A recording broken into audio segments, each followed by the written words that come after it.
Ladies and gentlemen, welcome to Loreweek.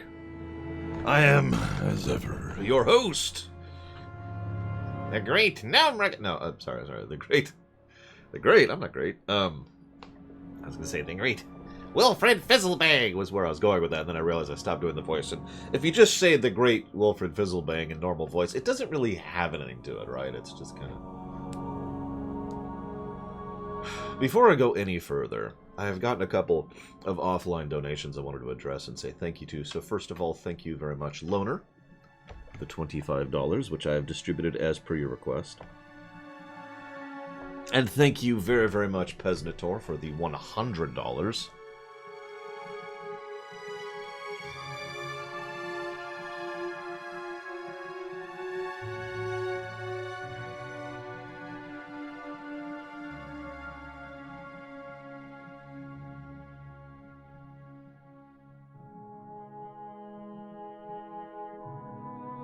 And, finally, thank you very, very, very much, Bizquits, for the $200 donation, which you didn't put towards anything. Thank you, Bizquits, very, very much.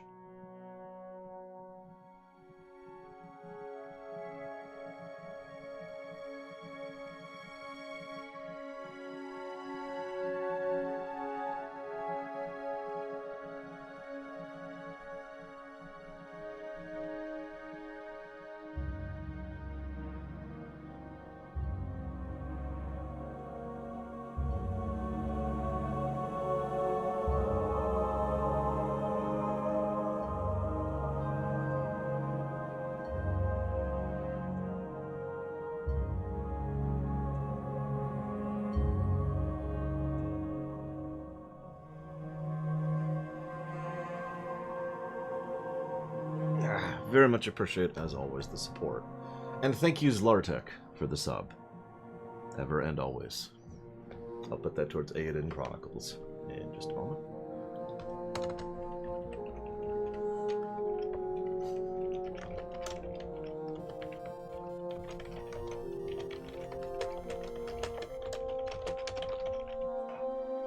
And thank you, Argus Swift, despite everything.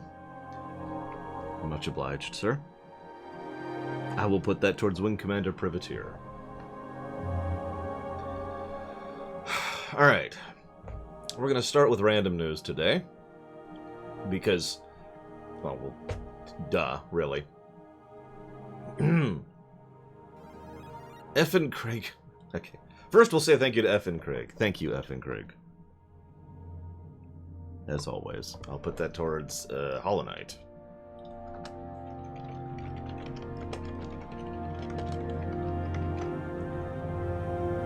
And thank you, Paranoid Android. Apparently we won't get to random news just yet. That's okay. That's okay. Much appreciate, Paranoid. I will put that towards Alpha Centauri.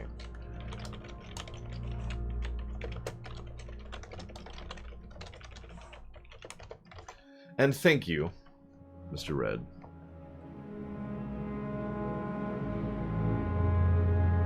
Very, very much appreciate that support. Especially since I need to go spend about $400 on my car tomorrow.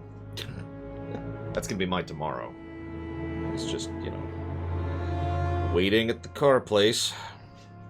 It's okay, I know exactly what it is. I know exactly what needs to be done. It's gonna take about an hour and about $400. That's all there is to it. And that's towards Thief 2 and Diablo 1, Mr. Red. Thank you. Thank you. Okay, I think we're good. Random news. So. Oh yeah, no, it's not a big issue, Argus. So it's literally, I know the part, it's the O2 sensor. It's not even the end of the world. I could keep driving it. It's just the longer you drive, the worse it's going to do without a proper O2 sensor. So, yeah, just get that sucker replaced and we're good. So Adam asks a... Adam asks a very good question, and that question is, can I ask you a totally unrelated thing during the stream? So, the first thing I want to talk about is we have a new rule on the stream. I've been debating this for some months now, and I've decided that in order to, well, how do I put this? I'm going to be cutting down a little bit on the off-topic stuff.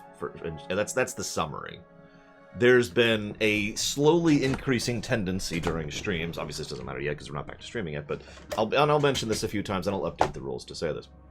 There's been a slowly increasing tendency to derail the stream more and more with off-topic things during a stream about a particular game or whatever. Now, in some cases, that's fine, because we're running around in a circle grinding, or it's a chill game or whatever. But in other cases, it is not. And so we're going to kind of put down a general use your brain rule when it comes to off-topic questions and off-topic comments, because we've reached the point where I've started getting complaints about it, is the nicest way to put that. We've reached the point where I have had people reach out to me and say it is hard to watch the stream because of how much it just keeps drifting off topic, and the end. I'm not saying off topic is completely forbidden, of course, I'm not much of an extremist, but we've swung too far the other way. So, new rule. I'll be mentioning it a few times for a few streams. But yeah, it's use your brain, That's what it boils down to. Just, if he's running around in a circle grinding, sure. If he's in the middle of talking about something, no. Now, thank you very, very much, Strife. As always. Thank you, little pixie nerd. That one's going towards Beyond Good and Evil, which I'll write down in a second. And thank you, Mike Romano. As always.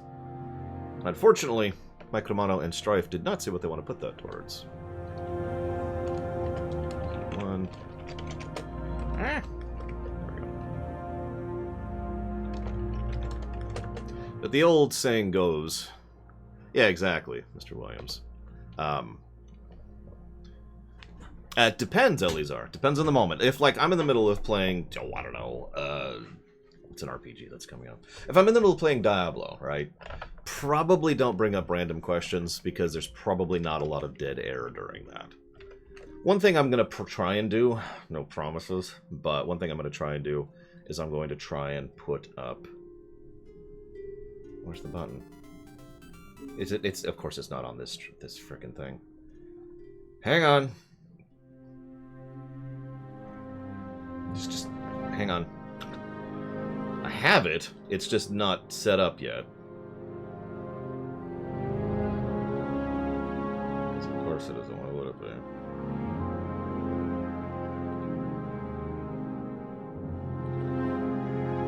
There. So I could try to do this. You see this? Off-topic questions. Cool. You don't see this? No. And we'll see. That's generally the goal.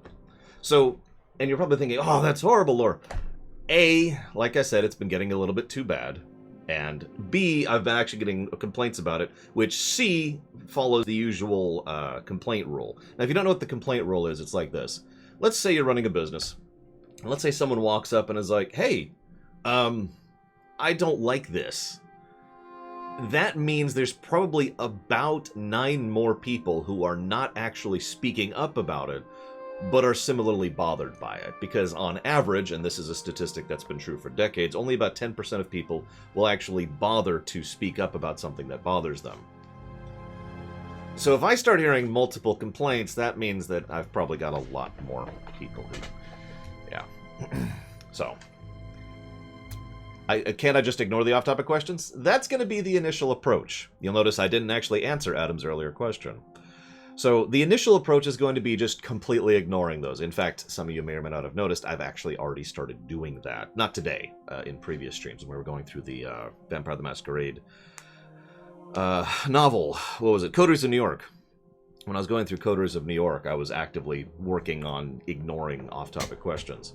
So that's going to be the initial. If those off-topic questions keep happening, that's probably going to be timeout territory for a specific person, because someone asked about consequences. I sincerely doubt we'll get to the point of actually banning anybody. That's, I mean, right?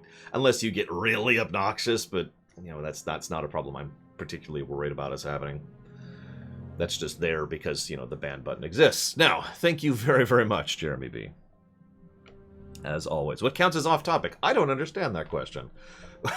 What would... What?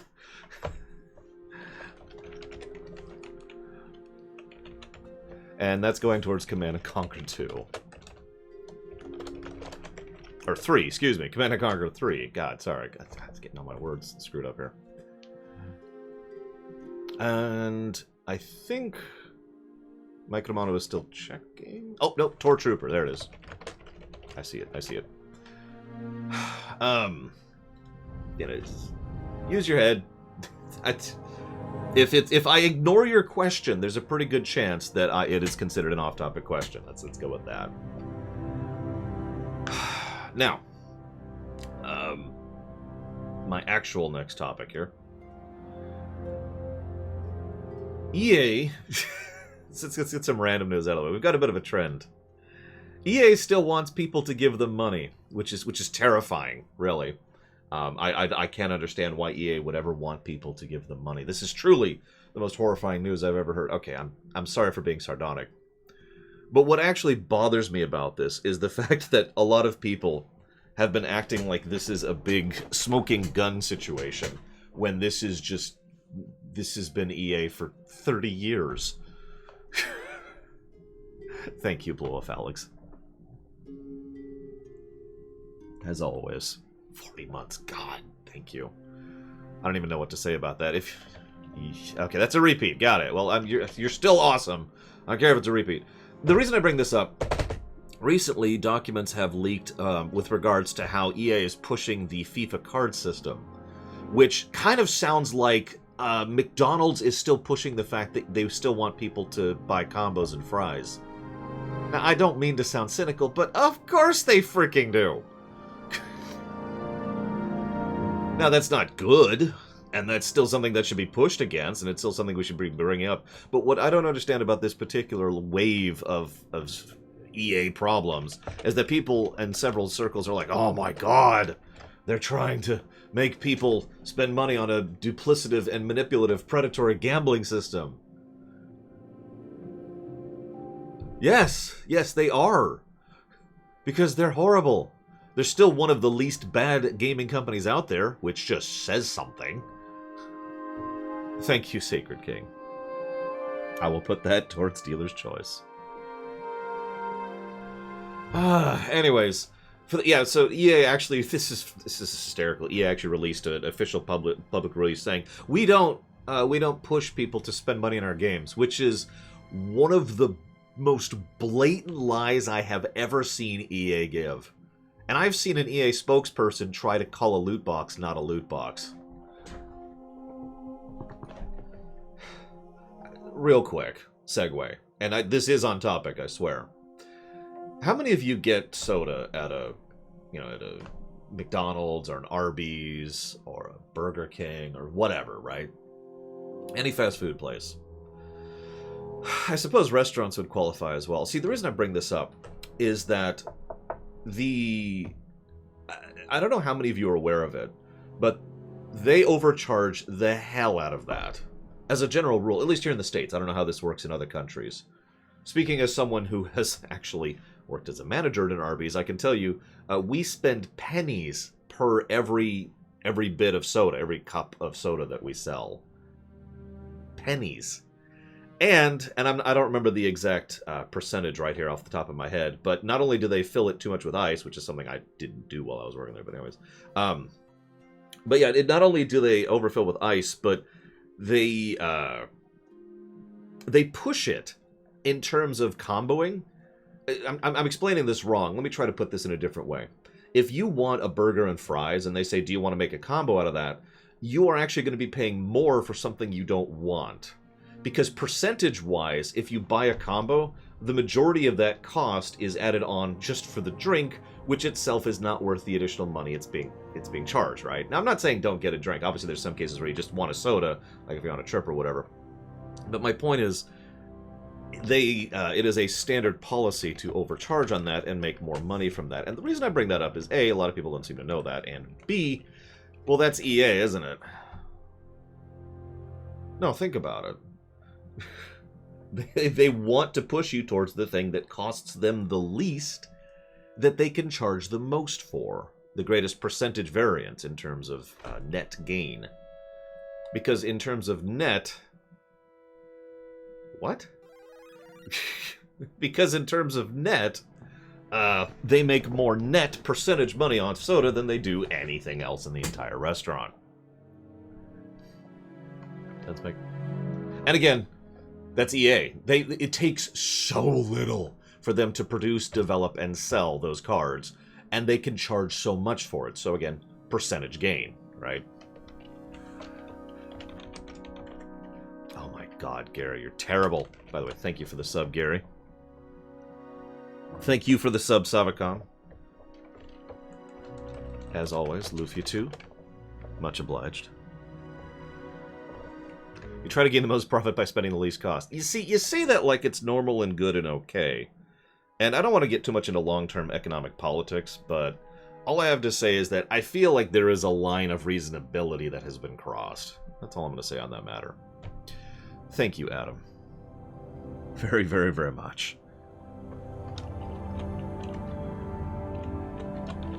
Is that already on the list? Because if not, I'm going to have to pull the stream breaks here.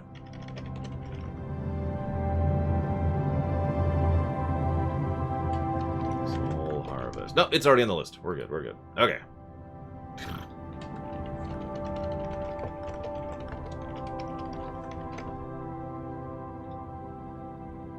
There we go.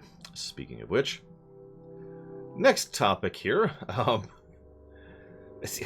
in my notes, what it actually says here is, speaking of water is wet, board members of companies still make too much damn money. Now, so Cyberpunk, right? The Cyberpunk quarter finished, and that means everyone gets paid the amount that they should in terms of bonuses for the quarter, right? Makes sense. Now that means, hang on, I got an actual range here. So that means they have about $29.8 million allocated for bonuses for their 865 employees and $28 million allocated for their 5 board members.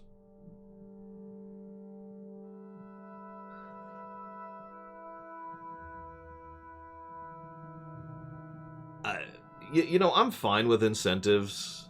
I'm fine with, you know, reasonability. That's all that really boils down to, is reasonability. This isn't even that the thing that's really pisses me off about this, ignoring the fact that the board determines how much the board makes. See the U.S. Senate for another example of that. But the real reason that pisses me off is that means the people who forced Cyberpunk to go live early got a big bonus, and the people who had to deal with that terrible decision got a substantially smaller one, despite the fact that the game was a financial success.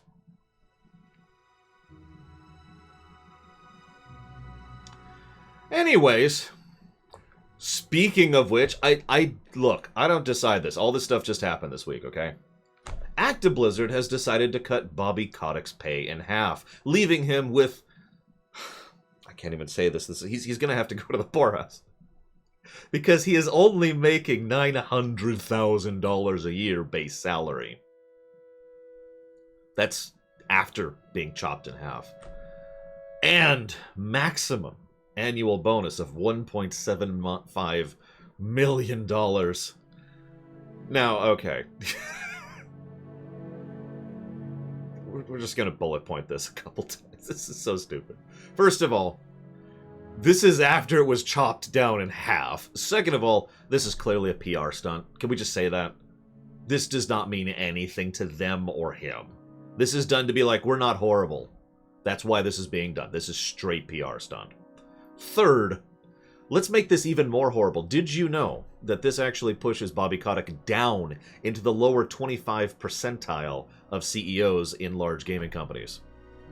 As in, with this change, he now makes hardly anything compared to other CEOs. And if you think about it for a second, before they chopped it in half, that meant he was still only at about the half percentile. You know, right around here. And by half, I mean 50 percentile. Hang on. One last thing. I want you to do me a favor. Don't tell me. I don't want to know. But if I want you to think about how much money you make a year, okay? Now I want you to take 1 million. We'll just make it nice and easy. And I want you to divide 1 million by how much money you make in a year. Now, the point is, that gives you a number of how many years it would take you to make roughly how much money he is making per year, giving you a direct ratio.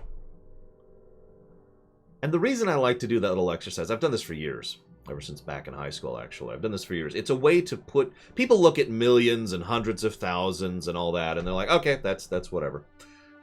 I want people to picture how many additional years of work they would have to do to equate to a single year of their work. And that usually helps people have a better visualization and framework of the variance here.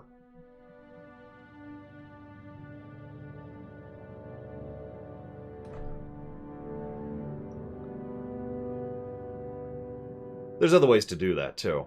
You could picture just having $900,000 dropped on your face right now, and how much that would allow you to do. You know, how many years of living without having a job you could manage on 900 grand. To give away a little bit of something, my parents, my dad and his wife, have a... they have a nest egg that they have already planned out to live on for the rest of their life. It is substantially less than $875,000. And that's going to last them for the rest of their life, which is planned to be about a 40-year range. Now, Savacom says they don't get to keep that after taxes.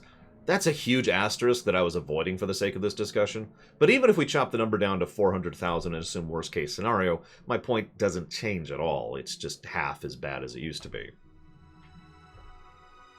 So... yeah, anyways, screw them all. Take them out, shoot them. Moving on. Speaking of money... more people are stepping forward to try and force Disney to actually pay them. Some of you may remember I actually reported already on the fact that Neil Gaiman was like, hey, you need to, you know, pay me for the stuff that you're doing. And they were like, oh, no, we don't want to do that because, you know, we aren't the company you made the deal with that. We just bought the company you made the deal with that. Remember I reported on that? And it was kind of a big deal because... you know, Disney was trying to set precedent. Well, it turns out that I was right. So I'll just chop that into the Lore was right category. Yeah, apparently Disney was in fact trying to set precedent for this and actually try to use this as a way to push the envelope because there have now been dozens of additional people in terms of comic books and toy manufacturers and book sales and all that stuff who have all been reaching out saying, hey, we also haven't been getting residuals for the stuff you're selling from the company you bought from us. Now, this hasn't turned into a legal battle yet, but once again, this is clearly Disney pushing the envelope, yet again, like they do all the time, to try and see what they can get away with, and thankfully people have actually been pushing against this.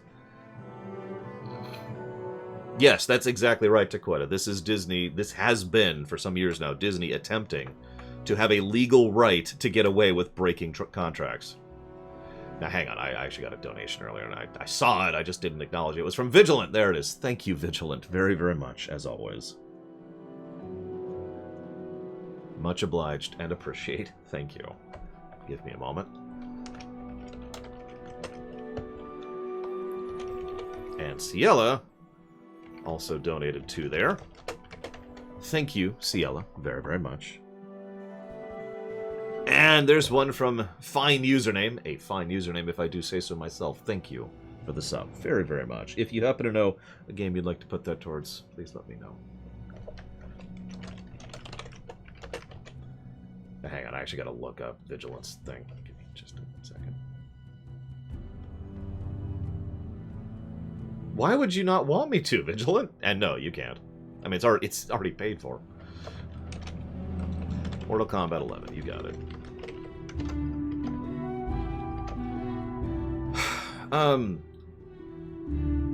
Okay. Lunar for one of those, you got it. SC, I think. And while we're on the subject, just while we're here, since it's been brought up and this is on me, Eating the rich would probably not solve problems, if we're being completely honest with ourselves. Because all that eating the rich would do would make more rich. My problem is with the range. The person A making more money than person B doesn't bother me. Person A making so much money that I could live for the rest of my life off of what they make in a year? That bothers me. As usual, it's about range of acceptability. That's... you know me. Right? The sheer amount of money that is shoveled into these morons' pockets actually bothers me. Especially since the CEO club is kind of a incestuous club. And I don't mean like they all have sex with their children and their daughter. God dang it, their siblings. That's the word I'm going for. Siblings. What I mean by that is that CEOs help select other CEOs, help select other CEOs, help select other CEOs. That's what I mean by that. The CEO market, the CFO market, the CMO market, and just anything at the upper step there. Yeah, it's nobility. It's modern day nobility. They select who and what other people get selected into their own positions.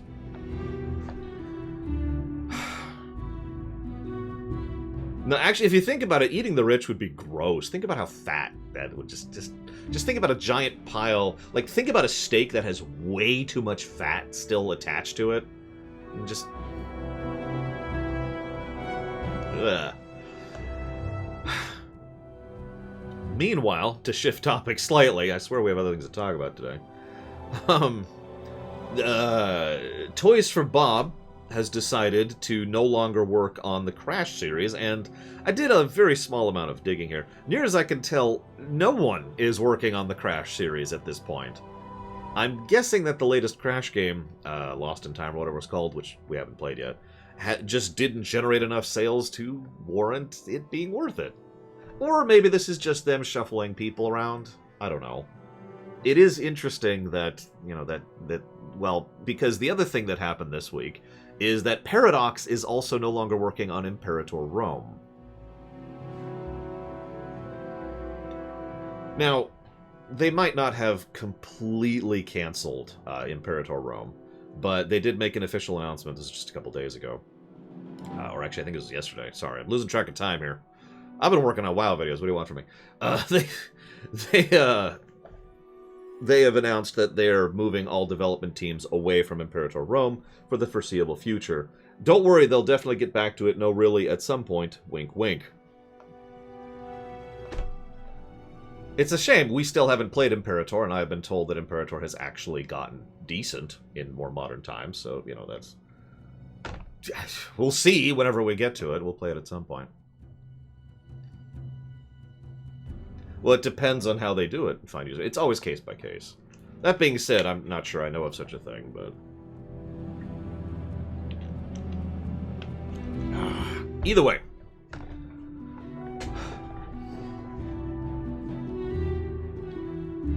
Is that it? That's it. Okay, so that's it for random news. Plenty of time for people to stream in, plenty of time for people to comment. So I want to share a bit of a story with you as we shift over to this random thing. I don't know if you've ever heard of it. It's called World of LoreCraft. Credit to PAX for coming up with the name for that one. Because he just said it. Oh yeah, there was a state of play that I didn't watch. Did they announce anything?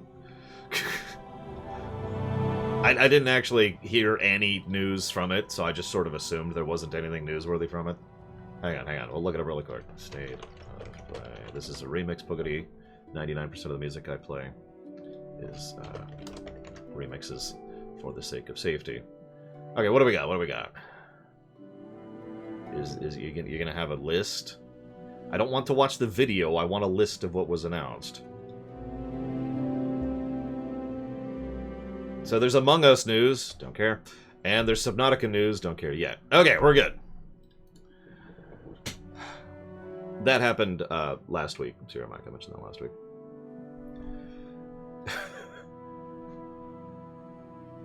World of LoreCraft. some of you may or may not be aware of the fact that I did a lore run of World of Warcraft about 5 years ago now, actually. And there's no nice way to put this. I was going through the most horrific time of my entire life while I was streaming that. Thank you, Fife. Very, very much appreciate those bits. I'll put those towards Shadowlands if you give me just a moment here.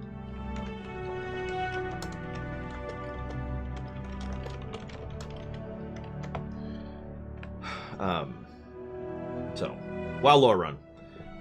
So I've always kind of wanted to redo the WoW lore run, but I've gone back and looked at it, and honestly, even though, you know, I feel like the presentation value was lacking for the WoW lore run, and it was, the actual content was something I stand behind. It's actually probably the best lore run I've ever done, overall, despite the fact that it's missing an episode.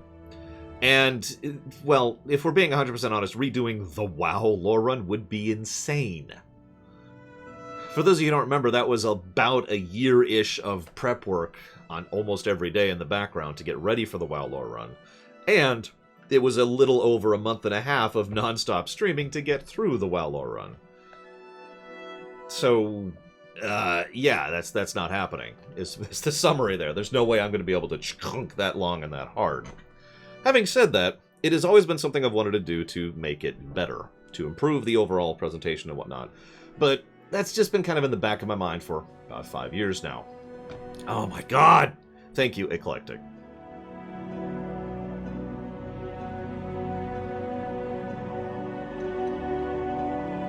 Very, very much appreciate those bits. And thank you, LoreCraft. Thought I was misreading that for a second. Much appreciate to both of you, thank you. Now, you gotta give me a minute to type away. Just let me type for a second.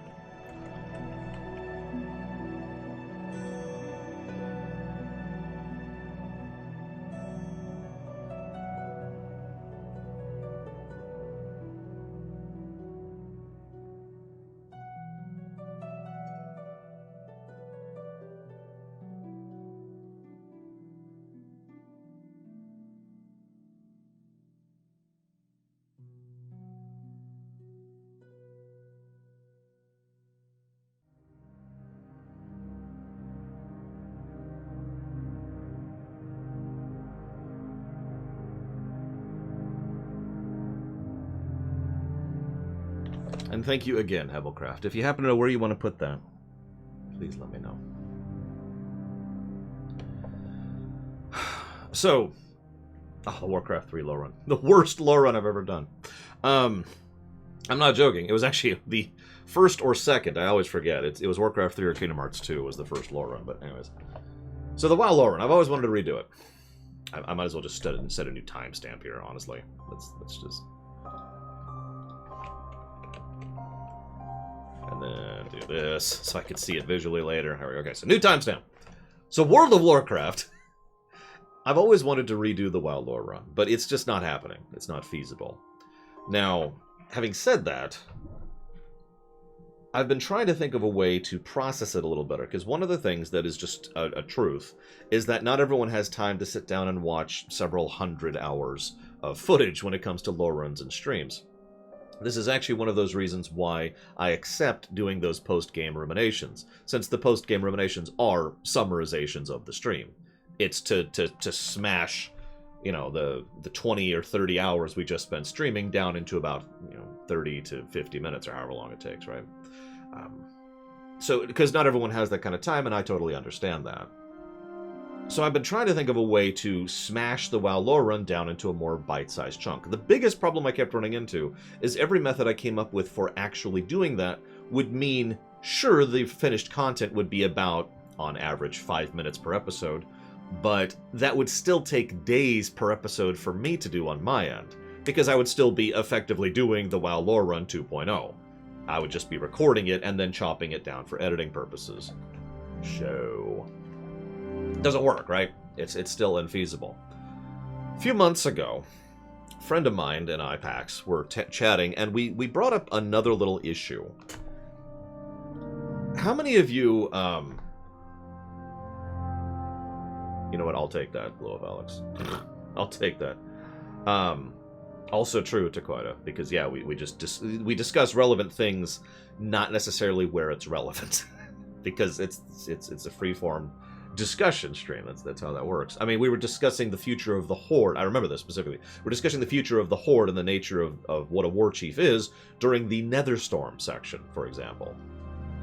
Just because we were running around doing random quests at the time, and so it was a topic of discussion. Anyways.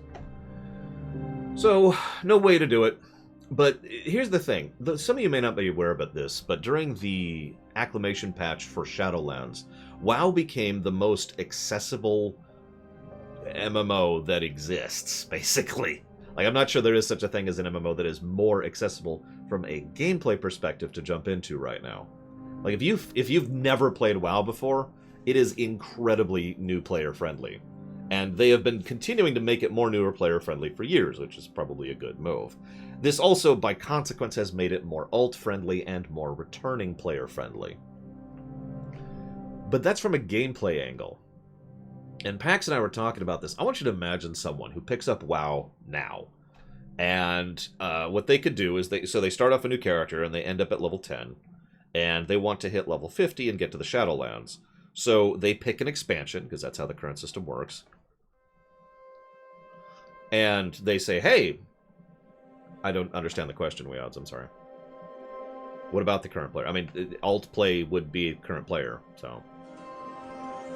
I don't even know how that's possible, Raven King, but I believe you. So you pick an expansion, and then you go and you start doing zones and quests in that expansion. Let's assume you pick Wrath, just off the top of my head, because everyone talks about Wrath, right? How is it good for the current main player character? It doesn't affect them in any way, shape, or form whatsoever. This only affects new characters. So this would only matter for someone who is trying to go back and do something that is, you know, for a new character. So leveling a new character, or starting a new character, or playing for the first time, or whatever. But it has no influence on your existing character whatsoever. So it's like, hey, go play Wrath. It's taking me a really long time to say a very simple sentence, because I'm even distracted. Go play Wrath. Okay, so let's actually run through this. So, okay, you've gotten to Northrend, and there's something called the Lich... No, actually, they don't call him the Lich King because of deliberate in-character misinformation. So you're going after someone named Arthas on behalf of some undead people who call themselves the Forsaken. And then you find out that there's some humans nearby who I guess are our enemies. I'm not sure what's going on with that. And now there's some giants we have to kill. And some dwarves who are made of iron, but they're not the Alliance. There's different dwarves. And now you have to make a plague, and then you probably get about to the point where you start dealing with werewolves and trolls before you're now level 50, and you're at Shadowlands. Completely 100% lost. And so this kind of was a merger of these two ideas, wanting to truncate the WoW lore run, and wanting to try and have a source of this lore, of this information, for someone who doesn't know. For someone who doesn't actually know the ridiculously huge, almost decades range of background lore that exists for the Warcraft setting. Now, it doesn't help, and Kotick just mentioned this, it doesn't help that WoW itself doesn't have the best storytelling mechanisms until about Kata. So, good luck figuring out all of the lore from Vanilla, BC, and Wrath on your own. It is not very well presented. Like, I bet you there is some stuff I mentioned in that WoW Vanilla things that people didn't even know because it's not particularly well presented within WoW Vanilla itself. I mean, how many of you know off the top of your head that there's a connection, just to name a direct example, between the Cenarian Expedition in Hellfire Peninsula and the Cenarian Expedition in Terakar Forest, thanks to Pathelion the Calculator? Just to name one connecting point that most people probably completely missed.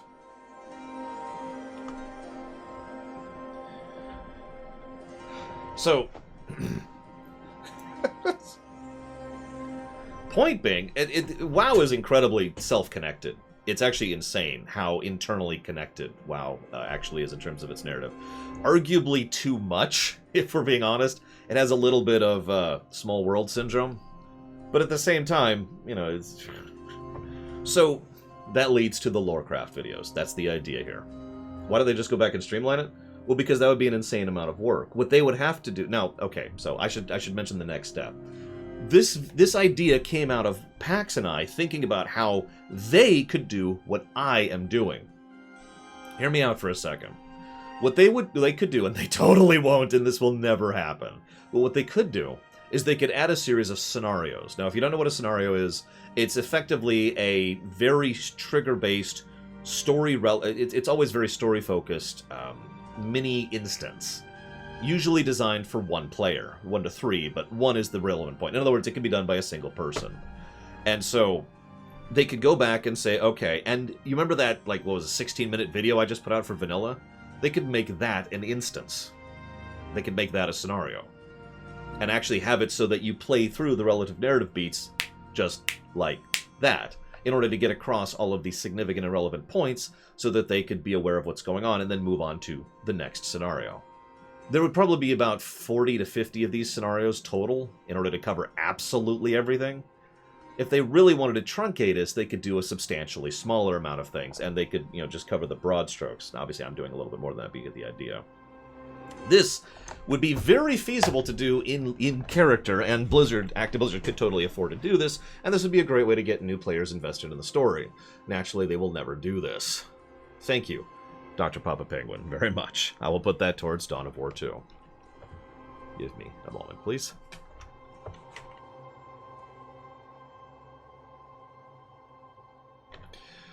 So, they could do that. They won't. They will never do that. But as Pax and I were talking, we were doing something unrelated, but as we were talking, one of the things that's been interesting to me for the better part of the last year or so is trying to figure out ways to make things work with limited resources, because that's what I got, right? I've talked about this with regards to, designing television or putting those little animations together, like for the Extant or for the Trek Rewrite project, or just, in general, like I've been talking to Mr. Reloaded a lot about how to practically make things happen rather than...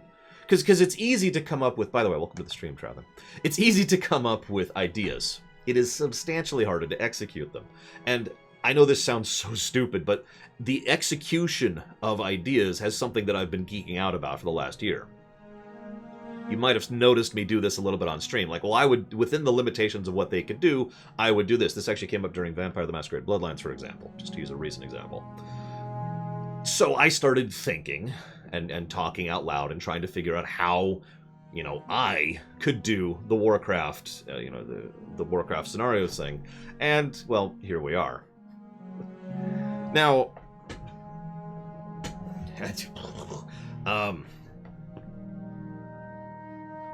I don't know how good it's going to be. I don't know how much people are going to like it. The WoW Vanilla video, which just went live, was actually the 5th video I produced for the LoreCraft series. Which I wanted to give a little bit of behind the scenes on that one, if that's okay. Because the first video I actually did was the Barons.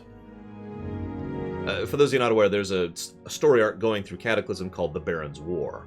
And so what I wanted to do was theoretically put together a story arc video. So just one video covering something that crosses 1, 2, 3, 4, 5 zones. And just kind of do that, right?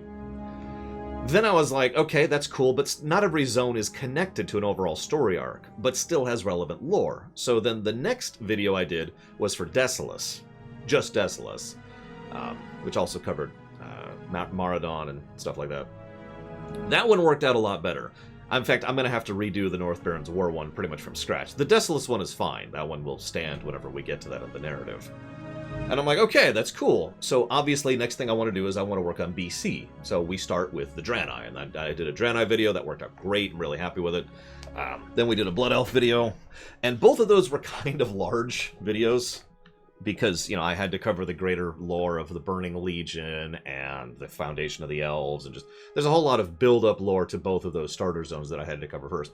It's actually funny, because percentage-wise, like, if you look at the video, this much is the lead-up, and then this much is the actual zones. And that's going to be kind of a trend. And I was in the middle of working on Hellfire Peninsula, and in fact, had done most of the prep work of Hellfire Peninsula. When I'm staring at something, I forget what prompted it exactly, and I'm like... See, here's the thing. The thing is that Lord Harriman is trying very hard to distract me during this. He's going to fail, but I am still grateful for his support. Thank you, Lord Harriman. as always. Very much appreciate. I'll put that towards Pokemon thingy. Whatever it's called. There's a thing. It's Explorers. That's it. Sorry, I didn't mute the thing. I'm trying to get used to muting when I'm typing. It's all about how you present the story. Because remember, WoW presents its story terribly. It's got a bit of a Kingdom Hearts syndrome going on, right? So I can't just do it linearly. It wouldn't work that way. I mean, I could do it linearly. It would be bad if I just literally linearly go through the narrative in the order it's presented. You'd just be like, huh? So that doesn't work. What I have to do is present it in a way that makes sense. And this kind of ties into what Kotick was talking about earlier. Try to bring up relevant points when they're relevant.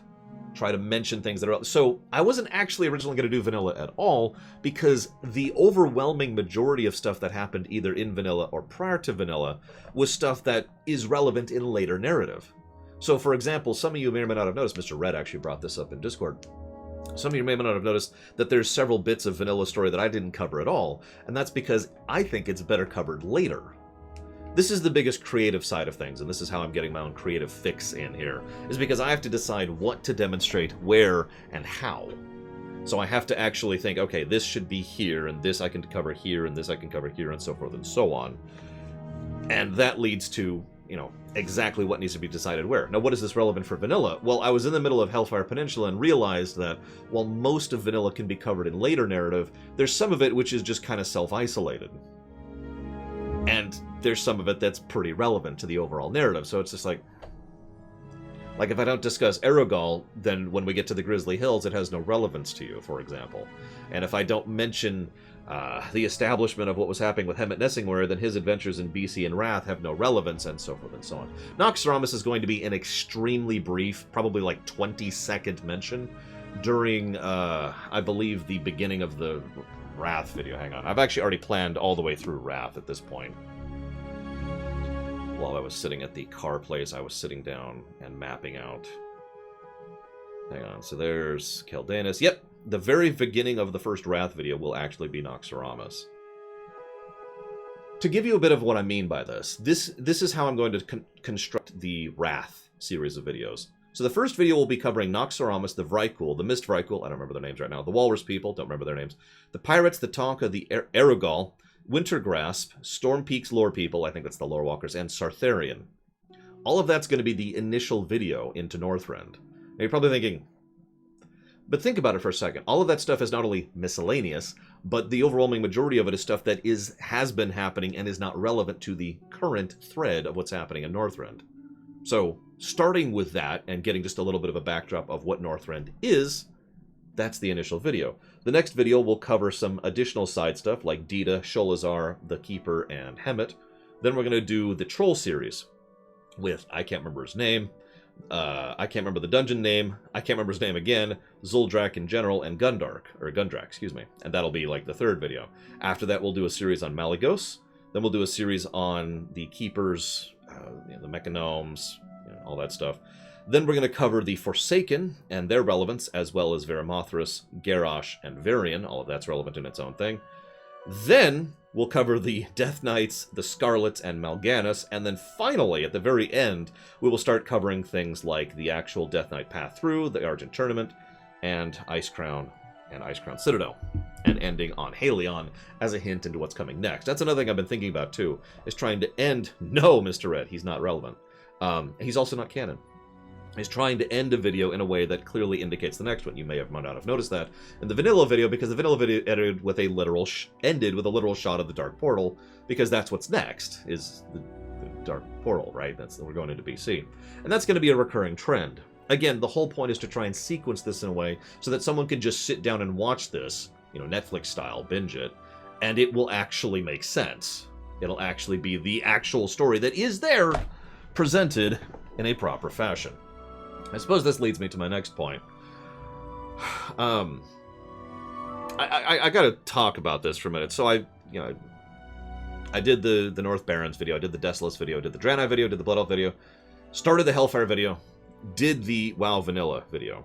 I am 100% sure I can make it make sense, Crazy Norse. After all, I already have. Like I said, I've already mapped it out up to and through Wrath. I've already started thinking about Cataclysm.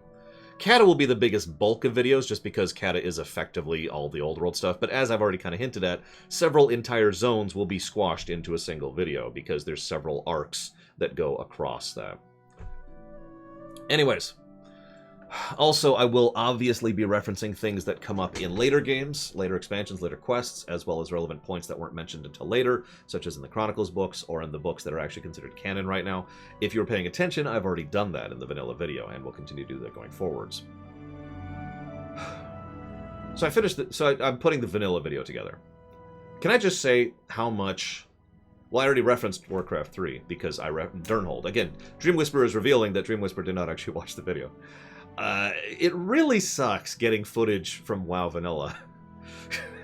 From WoW Classic, I guess I should say. WoW Classic exists, but actually just the act of physically traveling to the Eastern Plaguelands to get proper footage of Tyrion and trying to travel to the Scarlet Crusade's stronghold in Western Plaguelands would probably take a little over an hour just to get there, to get approximately 20 to 30 seconds of footage.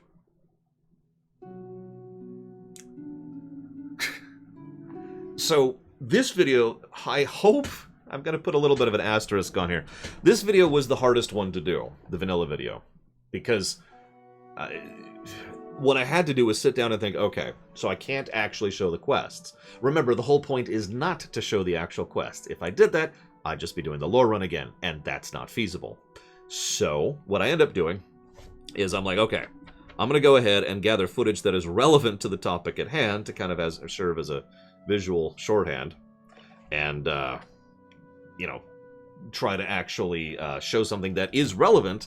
And I've put a whole lot of little Easter eggs in the visuals too. I'm curious if anybody's going to notice any of them. So far, nobody has on the vanilla video. I don't expect anyone to. That's the overall approach. You don't make Easter eggs for people to catch them. You make Easter eggs hoping people will catch them. Anyways.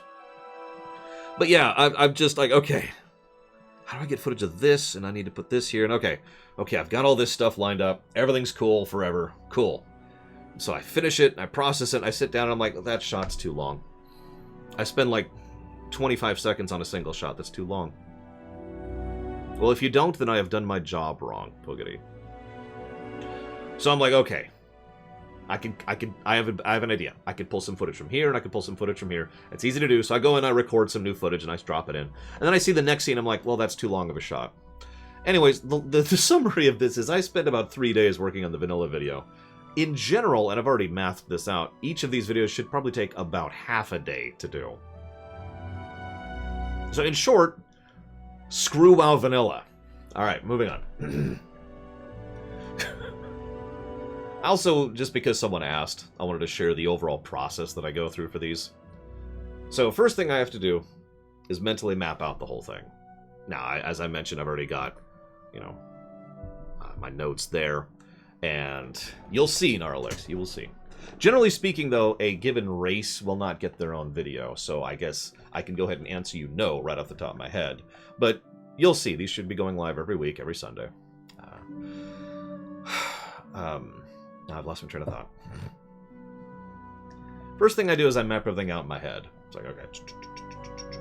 Alright, so I need these kind of things. And then I start putting together the script. It's a rough draft script, and it needs to be pared down. Remember, the point of this is to summarize things as quickly and efficiently as possible. If I was to just tell you everything that happened, well, again, we've got the WoW lore run problem all over again. To give you an idea of how bad that is, originally that 8 or 9 second section during Durnhold, talking about Durnhold and Thrall and Aeolus Blackmoor, was closer to 9 paragraphs. And then I looked at that like...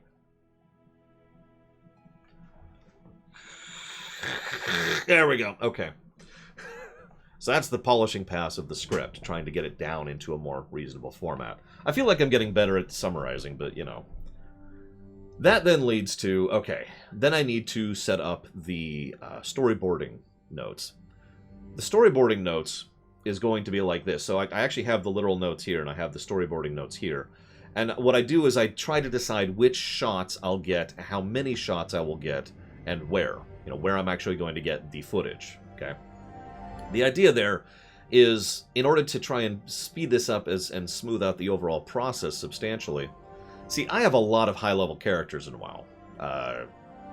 18, I want to say, something like that. So what I'll do is I'll think, okay, let's cover the Hellfire Peninsula, for example. So I've got the Hellfire Peninsula. I'm going to want someone over by the Dark Portal, because I got some footage over there. I want someone down here by Honor Hold, someone up at Thrallmar.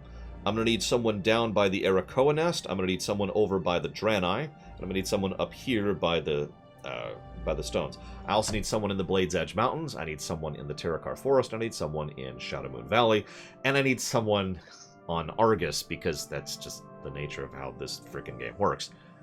So what I do is I just put a character at each of these spots ready to go. And that's part of the storyboarding, is mapping that out. And I also do it in a linear format to make the editing easier. Because that way, rather than having to grab a shot from somewhere in a massive, like 50-minute video, I can just grab each thing sequentially, because each scene sequentially happens next to each other. Then I record the audio, polish the audio, record the video, edit the video, done. And that's the overall process. Like I said, overall it should take about 4 hours per video, assuming I'm not doing the nightmare that is vanilla. So, yes, I was actually showing you that image. You remember that, Mr. Red. That was part of the initial mapping out thing, but yes. I was figuring out what kind of characters need to be where and at what points in time. And then in action, oh god, I gotta tell you this one. So, for those of you who have seen the video, I have a short section covering Stalvin Mistmantle and the butchery of Moonbrook. So, well, you notice I'm not streaming right now, Loner. So, I'm sitting there, and I've got the perfect shot. I'm like, alright, got it lined up. Just gotta sit there. That's a good question, Dream Whisperer. The Battle for the Undercity, I've already decided what I'm going to do with it. But let's just say that I can't capture footage of the Battle of the Undercity, so... Also, if you were paying attention to the video, which once again proves that Dream Whisperer hasn't actually seen this, I've already used a picture, in fact 2 pictures, when I couldn't capture footage for a certain individual during the video, so... Anyways. So, what the hell was I talking about? Right, Mistmantle. So I'm staring at that, and I'm like, alright, cool. And then some mage comes through and starts and jumping around, mass arcane explosioning. Now, if you don't know what that looks like, let's just say that it's a big, bright, violet and pink explosion with someone who's jumping around like an idiot. And the whole Stalvin Mistmantle arc is this really dark, depressing, horrible story of a depraved individual who was a mass murderer. And so I'm just staring at that like, please go away. Please go away. Surely you finished the quest. And then they stop, and I'm like, okay. They finish the quest. Back to recording. Then another player comes in, and I'm like, oh my god. And the other player comes in on the freaking love rocket, and I'm just like, alright, you know what, I've got this. I'll move over here. Grab a new shot. Player comes over here. Hi! What I ended up doing, if you were paying attention, is you notice there's 3 separate shots for Mistmantle. That's because I couldn't get a single shot that was long enough for the section, because players kept getting in the way of it. So I just moved around and decided to grab individual shots and splice them together. Hashtag other players. Anyways, I guess that's it. I'm going to go and admit something that's going to sound really stupid, but I have never actually been more nervous about people's reaction to a video series than this one. Like I said, this is a passion project. Someone said, who's funding this? The answer is no one. I am doing this because I want to, and I am basically hurting my income in order to do so. Like, there's no nice way to put that. I am making less money while I work on this because I want to work on this. That's not asking for money. It's just a statement of fact. So this is, we'll see what people think of it. The next thing I want to cover has nothing to do with this. I mean, I was talking to Lore Reloaded about this because he was helping me with some of the camera work and storyboarding. And he was like, you realize this isn't going to take off and nobody's going to like this. And I was like, yeah, I know. I'm going to put all this effort and work into this and no one's going to give a damn. That's okay. I'm cool with that.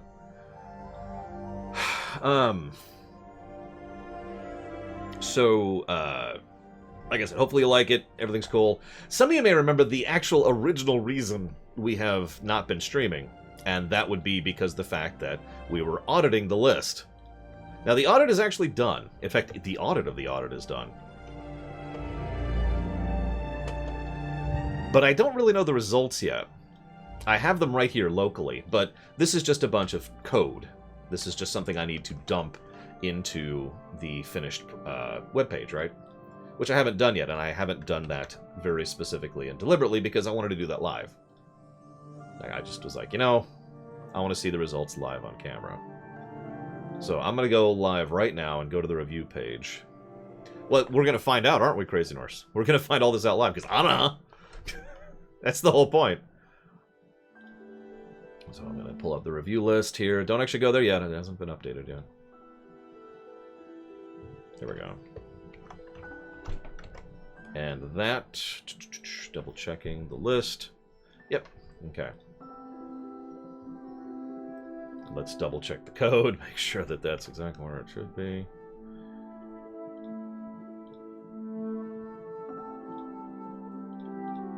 Yep, that looks right. Okay, so let's what do you want to look at first? Like, okay, so we've got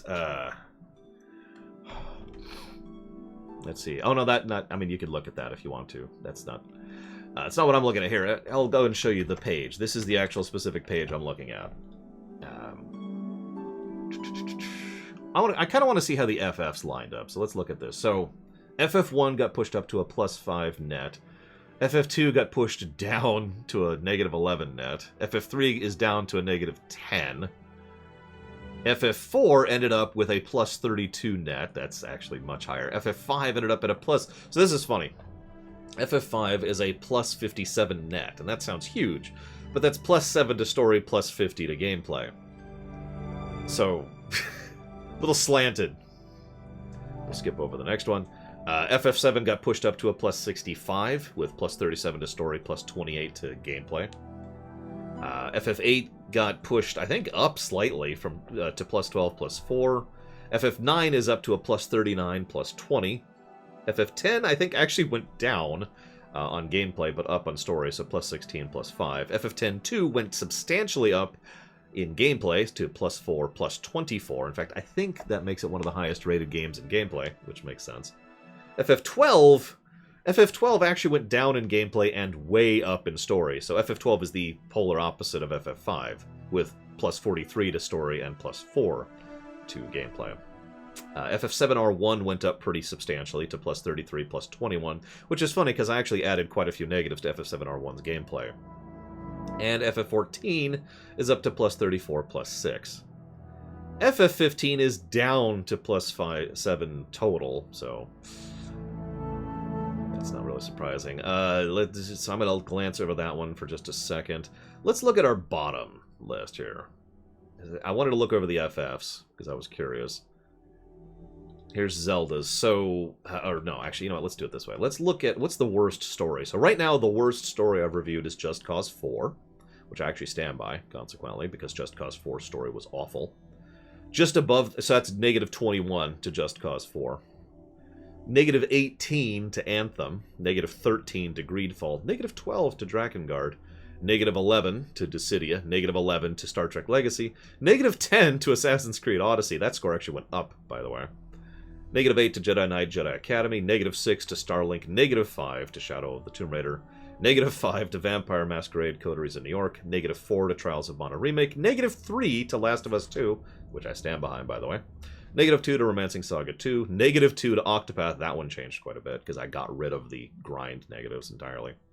-2 to Binary Domain, and a bunch of -1s. I'm not going to list all those.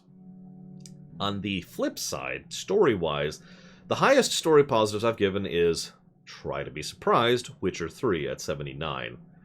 And immediately below that is Dragon Age Origins at 74. Then we have Red Dead Redemption 2, Cyberpunk, some game that doesn't really matter, Grand Theft Auto 5, God of War 4, Final Fantasy 12, Yakuza 0, Final Fantasy 9, Horizon Zero Dawn, Final Fantasy 7, Grand Theft Auto 4, KOTOR 2, FF14, Twilight Princess, FF7R1, Dragon Quest XI, Oblivion, and I could keep going down, but we're down to like the 30 range here. So let's look at gameplay. Let's look at the worst gameplay I've given. That would be for Drakengard at negative 30 points to gameplay. I'm not sure Ride to Hell Retribution will surpass that. We'll see. We'll see. Anthem is at negative 27 to gameplay. That one went down a lot. Then we have Vampire the Masquerade Bloodlines at negative 20. Negative 18 to Octopath Traveler. I'm not sure how much that changed exactly, because while I got rid of this was another week of grinding negatives, I gave every other negative that game deserved. So thank you, Slim Jim Reborn. Very much, as always. I will put that towards Breath of the Wild. You got it.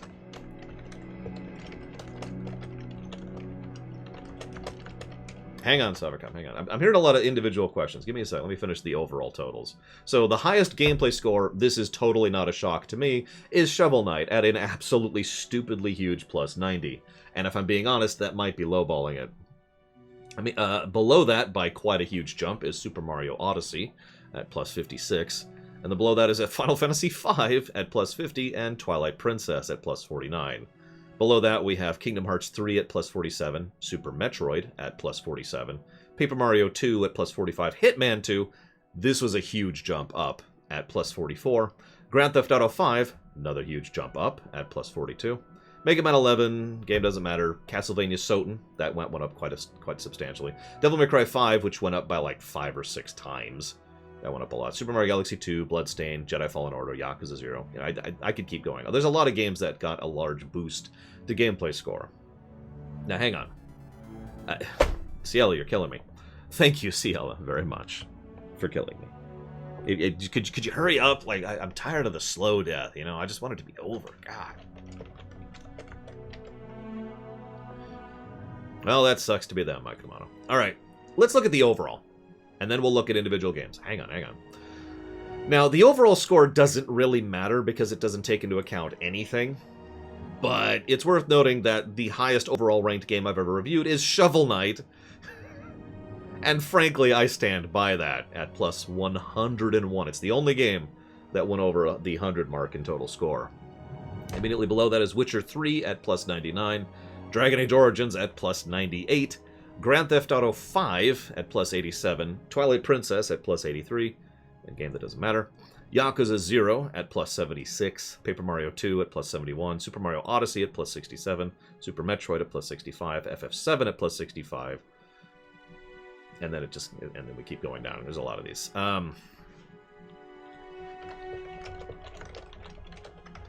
Alright, so the bottom.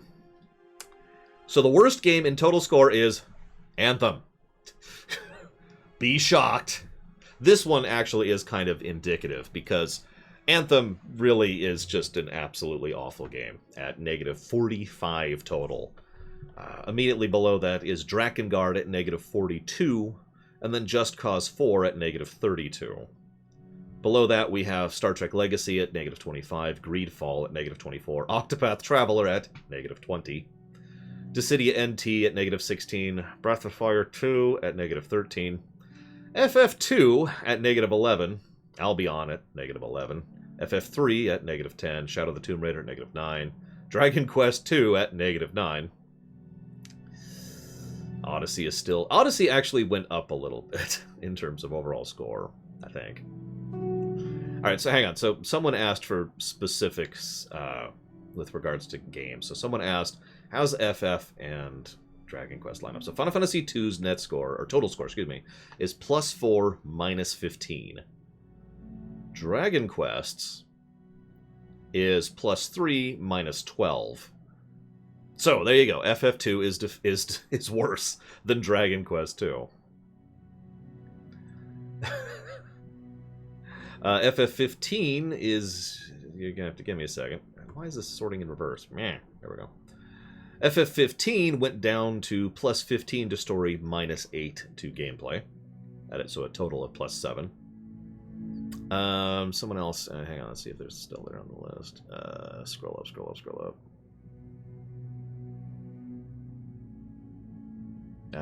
Did anyone else ask for anything? I guess nobody else asked for anything. Oh, Dragon Quest Builders 2. I knew there was another one. Dragon Quest Builders 2. Hang on, scroll up. By the way, hi, Ocean Gaming. Dragon Quest Builders 2 went up to plus 14, plus 23. If I'm being honest, I kind of wish I could give more positives to that, but I couldn't. That's the whole point of the system. Someone asked how the system has changed. Well, if you've seen a recent... okay. Apparently you didn't see the audit project in general. So, the audit project had two... Shadow of the Tomb Raider rated very, very badly. Shadow of the Tomb Raider, hang on. Shadow of the Tomb Raider was a -5 to story and -4 to gameplay. Warcraft 3 Reforged got boosted up by virtue of being Warcraft 3. And that's really what that is.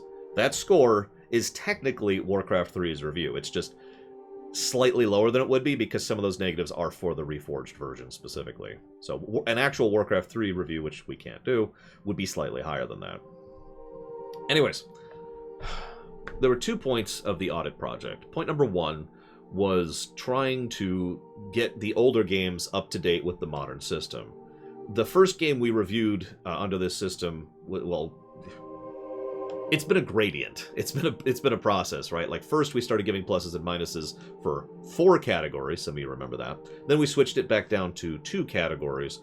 Then we started actually writing down what the pluses and minuses were. You remember when we didn't actually write them down? We just gave the pluses and moved on. Then we started actually categorizing them. Then we came up with the aggregate system. Then we changed how we give pluses and minuses. Then we changed how we give pluses and minuses one last time, with Oblivion is actually officially the first game that started the current system that we've still been using ever since. The general idea is it should be easier to get positives and negatives under the current system, and it should take into account more of a gradient. The idea is there's more positives and more negatives to show a little bit more of, you know, well, this one's slightly better at this, and this one's slightly worse than this, and so forth and so on. So, as the example I like to use is if there's a game that has one really cool boss fight, one absolutely terrible boss fight, and then like 5 okay boss fights, that would be 2 positives to gameplay. 1 for the really good boss, 1 for the other bosses, and 1 negative to gameplay for the really terrible boss. And that's pretty much the current system in a nutshell right there. The other thing, though, is I'm only human. And while I talk with you all about things and we kind of relate things back and forth, the overall point is that we miss stuff. Even some of the more modern reviews missed stuff that have been given positive in the past. And remember, the whole point is to standardize this so these games can be reviewed alongside each other. Otherwise, the system doesn't have any purpose, right? So, in order to properly do that, I came up with the audit list, which is the thing that was linked earlier. Which is up here somewhere. I'll go ahead and pull it up because I don't actually have it on my page right now. There we go. And the whole point of the audit list is to get... It's to encourage ideas, basically, right? It's something to do towards the end of the list. Like, okay, is there anything we missed? Is there anything that didn't occur to me in the moment because I'm forgetful and I forgot to mention, oh yeah, such and such was good. Or, oh yeah, this and that was good. So, went through the list, made the audit spreadsheet, and going forwards, I'll actually be using the audit spreadsheet and adding games to it as a way to continue to prompt and decide, okay, well, this deserves a plus to animation, a negative to integration, and a plus to the outro, and so forth and so on. Hi, Pillow Willow. So, as I've said a few times, this is something I've actually been wanting to do for a while. It's just something we didn't have the build-up to do yet. It took me about 6 days solid to go ahead and do the full audit. And I did miss a few things. It's also technically not done yet. Some of you may or may not be aware of the fact that we have something over here, I think? There it is.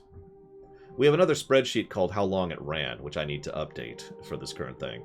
How Long It Ran is intended to be... It's a little bit more for people who want some more nitty-gritty information. It lists how long a particular run was, how many story positives or negatives it got, how many gameplay positives or negatives it got, the total positives and negatives, and how many story per hour, gameplay per hour, and total per hour that the game resulted in. So you can get a bit of a measure of how good a game was relative to its density, kind of a thing there. But again, I need to update those scores in order to actually make it be up to date for the current list, which I'll do at some point. I believe you can type in !hours or something like that. Or... I forget the command. Hang on, I can look it up here. There is a command for it. I don't remember what it is. Hang on, let me pull up the commands. So many commands for the darn document. Andromeda has actually not been reviewed under the current system. And someone asked about Star Trek Online, which has also not been reviewed under the current system. Oh, there it is. It is hours. I was right. There you go. So yeah, hours. And like I said, that's actually inaccurate data right now because I haven't updated the specific numbers. I will update those numbers. I'll probably make it a point of doing that today. Someone asked what the earliest game was. Now, obviously, Oblivion is the first game that was done here. Give me a moment. But the actual earliest game we've reviewed under this system was Shadow of War. Middle-earth Shadow of War. I'd never even heard of that game, Ocean Gaming, so I'm going to say I have no idea. After that, we did Call of Duty World War II, South Park, etc. This is 2017, basically. Late 2017 is when we started the current, quote-unquote, system of reviews, and that's when, as far back as there is. Anything that's on that review page is considered something that is reviewed. If there's a game that came out before this, even if it's something that we have given pluses or minuses for, it is not considered reviewed because it's not on that page.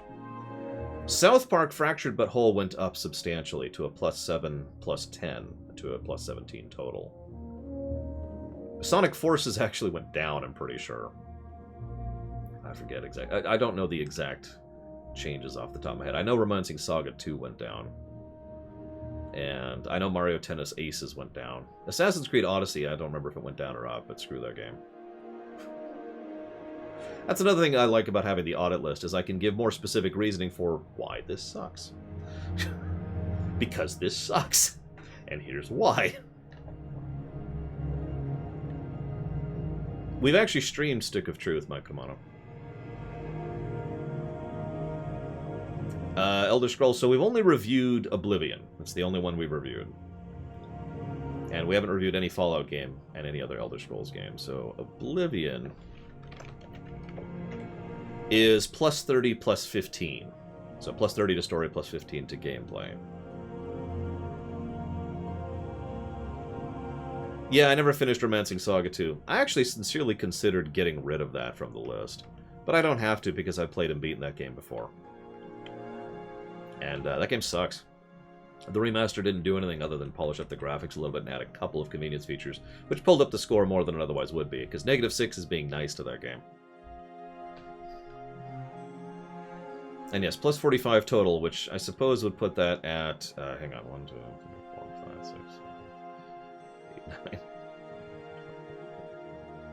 9, 20, 1 to 2, 3, 4, 5 to 6 to 7 to 8, 31. That would be the 31st highest game I've reviewed, is Oblivion. Thank you, Wilking. Ever and always appreciate. Thank you. Oh yeah, that's the other thing. With very few exceptions, if a game is on this list, then we're not streaming it again. There are exceptions to that, but not that many. Judgment? I actually think Judgment's score went up substantially. Which actually bothers me, if I'm being completely honest, because screw that game. But the whole point of the system is to be fair. So yeah, Judgment score went up to +5, +4, and a +9 total. Some of these games, like I said, especially the older ones, the general rule is the older the review, the more the rating changed. So, you know, lots and lots of changes for all these games that we reviewed 4 years ago. And then just slightly less changes as we get up to modern times. Whereas we get up to, when we get to, say, like, Vampire the Masquerade's Coders of New York, I think I only had, like, 2 changes to that. Depends on the individual circumstances. King of Koopa's live. What's the plan with the stream, LoreCraft, and theater? Okay, so we're not streaming until I'm done with the LoreCraft series. That's the first and most obvious thing. We are streaming Loreweek, Streaminations, and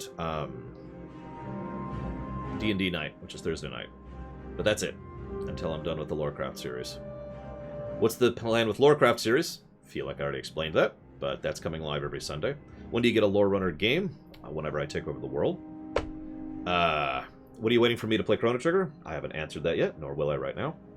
What's going on with the theater? I'm currently waiting for lines from Random, who needs to do lines for Kuja, and Rax, who needs to do lines for Zidane. But that's actually all I'm waiting on right now for the FF9 theater. The other theater, I'm waiting on lines from like a dozen people, so that's whatever. Yes, Legend of Dragoon went up slightly more. Heroes 5... Hang on. For the time being, Narset. Why am I so pretty? Well, when I was younger, I killed a fairy and absorbed its pretty powers. So,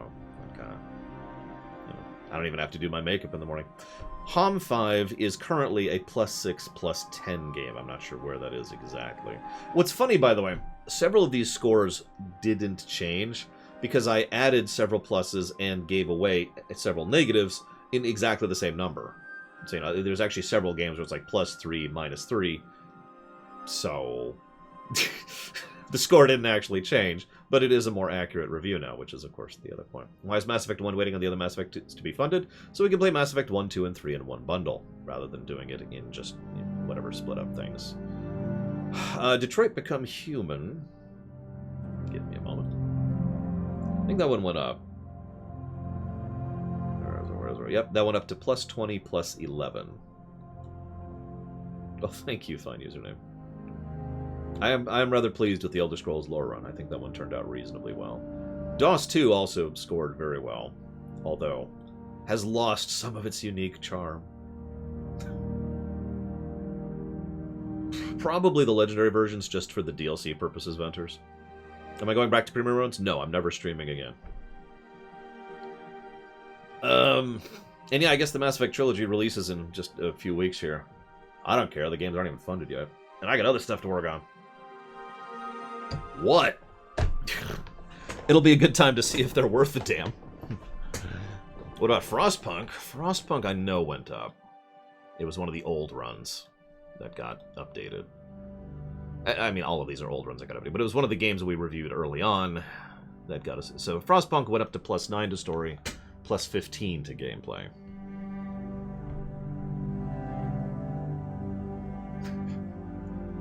Anything else before I chop off here?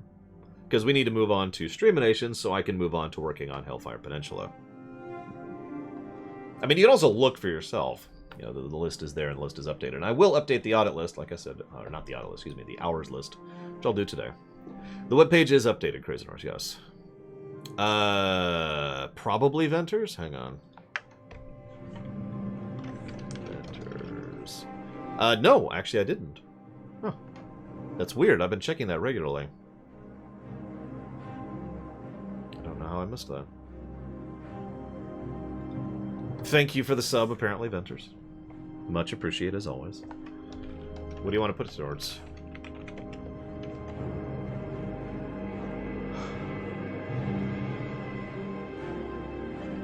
Well, thankfully I don't have any cats, and never will, so I'm safe.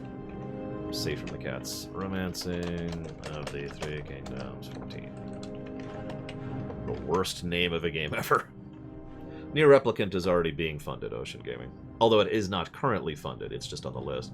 And as a fresh reminder, and I did add the little legal template there, any game that is on the list is not a promise. It is not a service that you are purchasing. It is simply something that might happen at some point. Plug, plug, plug. Alright.